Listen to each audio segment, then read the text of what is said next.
This is Will Nunziata, New York City-based director and creator of theater, television, and film. And today I am thrilled to be speaking with the acclaimed artist, Maureen Fulgenzi. Hello, Maureen, how are you?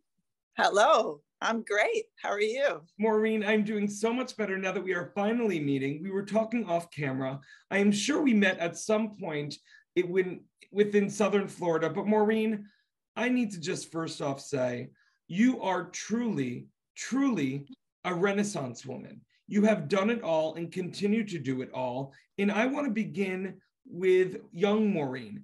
Young Maureen, growing up in Westchester County, did you always have an affinity for art and the arts?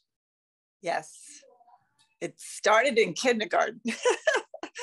When the teacher asked whoever does the best Jack and Jill will do the bulletin board. So it started there with my Jack and Jill. And thank goodness you went after it, because soon thereafter, you know, you not only studied it in school, but you went on to the School of Visual Arts, one of the most acclaimed institutions for furthering artistic development. At SVA, you studied fashion illustration and design. Talk to me about those formative years at SVA and what went on there for you that you then decided that you were going to pursue this as a career? Well, when I went to the interview, the counselor had said, which area do you want to go into in art? And I said, gee, I have to choose. And so I said, painting. And so she said, are your parents rich? And I said, no. And so she said, well, I think you better choose a more commercial area. So what else do you like? And I said, fashion. So that's where it started. And I, of course, ended up as the painter in the end. You know? Well, isn't it so funny, the full circle? And we'll get to that because I can relate to that as an artist. You know, my career for many years, almost 25, was with my twin brother performing. But I remember the first Broadway show I ever saw, I didn't even know what directing was, but I saw the revival of Showboat, and I was obsessed with Hal Prince's direction and how everything flowed. And here I am, I came full circle, but we will get into how you came full circle, Maureen. But soon thereafter, I want to talk to you about and want to ask you about your time with Sassoon Jeans. When you built, was it their first marketing poster? Yes, it was. How did that come about for you, Maureen? Well, I was at a fashion show and I sat next to the owner, one of the owners, and he invited me to come to the office and bring my portfolio. So they hired me for the poster. And it was a big campaign of different advertising pieces. That's amazing. And Maureen, as we go through your career, it seems like you've always been in the right place at the right time, you know, and you just kind of led with your talent and your expertise. And I want to talk about, because you are truly, before, Twitter was on a hashtag trending thing, you were an original trendsetter specifically for hand-painted fabric and silk. Talk about what exactly, because it seems like the perfect combination in retrospect of your interest in design and your painting. Talk to me about that experience for you. And when it blew up, was it something that even surprised you? Yeah, well, leading to that, I had met an artist and he was drawing at a club, and we started chatting, and he said, well, come to where I work. And it was the Lotus Shop and on 5th Street in St. Mark's Place. And so I went there with my portfolio, and they hired me to paint on clothes. So while I was there for a couple of years, painting on jeans and all, which was sold to Bloomingdale's and all the department stores. A guy from the garment center chose a couple of us to start this hand-painted silk fabric company, which no one was doing yet. And that was in the late 70s, I think. Mid 70s. And so we were in the garment center figuring out how to boil water and add the powder and come up with all this colors.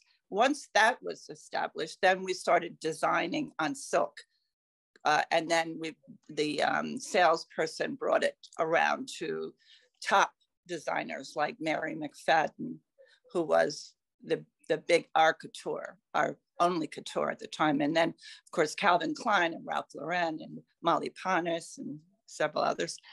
And it was a wonderful thing for like 6 years. But then I decided I wasn't making enough money with the business.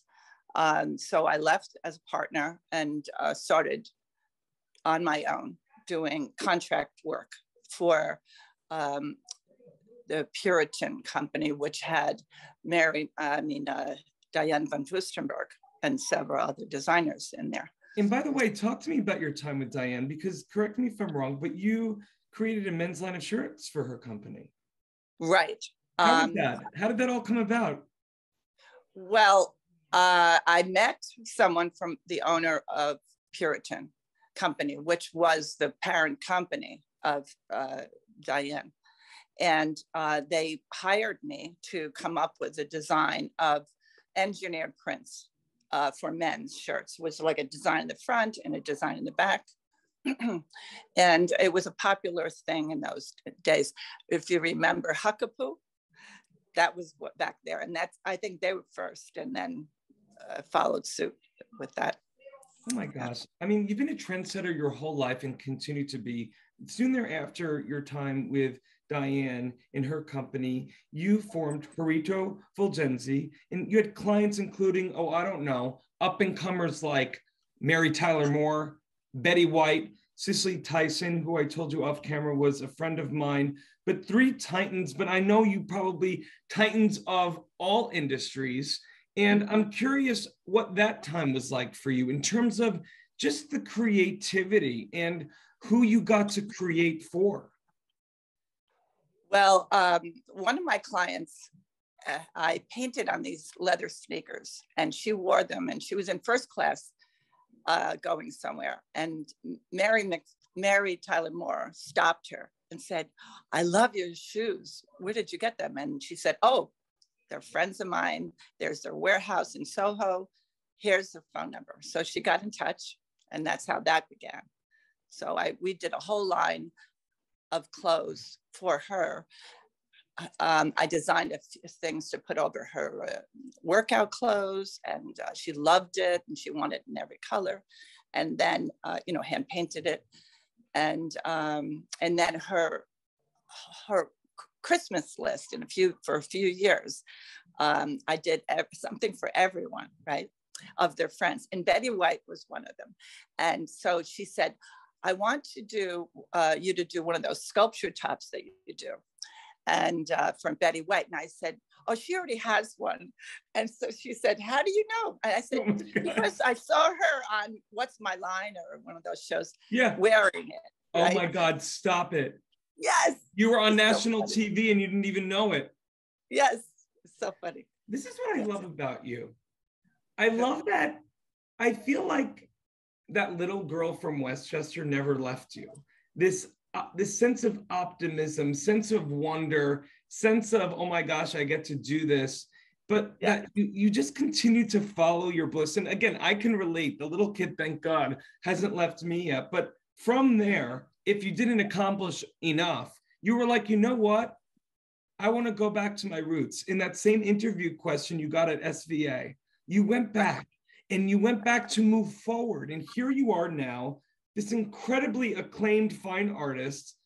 I mean, was it a specific moment when you decided to just go all out in pursuing your fine art, or was it over time? Well, during the time of doing the hand-painted clothing, I had like 10 employees we had.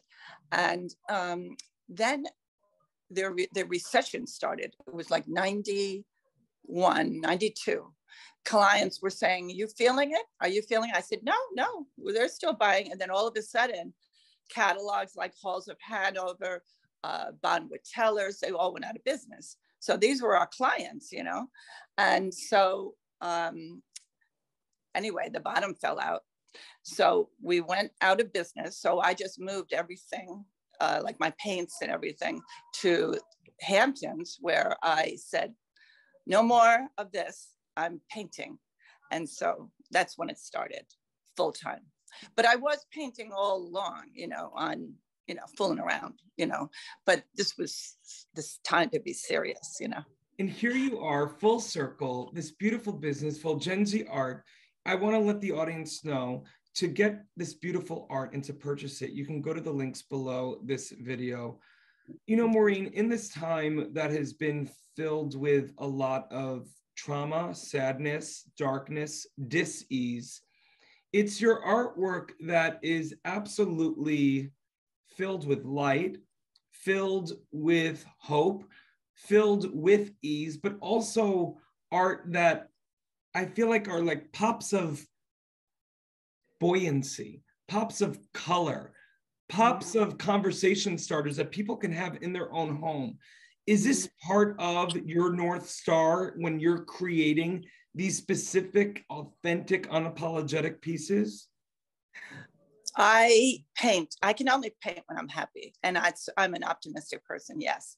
And that's what it happens with my work, because it makes you feel happy. That's what everyone says. So that's why. Oh, so am I supposed to say more? No, absolutely not. I just marvel at your incredible career that you've had and continue to have. And again, I'm going to say it again, because we have so many artists all over the world who watch these interviews. You are a perfect example of someone who has done the work, not only on themselves, but on themselves as an artist, to continue to be curious, to continue to move forward, to continue to look at life with the optimism of a child, looking at the possibility. And I find you incredibly inspiring, Maureen. Oh, thank you. I mean, I'm sitting here like getting teary-eyed, not only because I think you're my real twin, because we look alike, and you asked me off camera where my pearls are, and I said, under my shirt, but that's for another time. Maureen, before we go, I know that you're in your studio in South Florida. Would you mind giving us a little tour of your studio, maybe something you've been working on recently? Oh, sure. Okay, it's a mess, but that's the usual. Okay, I'm gonna walk around here. Ooh, the exclusive tour. Paintings are all piled up. Oh my gosh. And then this is something for a commercial project. This is on plexiglass. Wow. And what I did was I painted on the back side of the plexiglass. And then, so, in animation, it's like the white of the eye is first. So I did the white, then the blues, and then this and that. And so it's on plexiglass. I don't know if you can see the shine. You see. So. Oh my goodness. Yeah, that's it. Well, Maureen, listen, I could speak with you all day. I want to let the audience again know, for more on the amazing Maureen Fulgenzi, you can read more about her right below this video and learn how you can get Fulgenzi art in your home, office, wherever you'd like. Maureen, it is so nice to meet you, and I'm so happy that we are now connected. Thank you so much. It was so nice.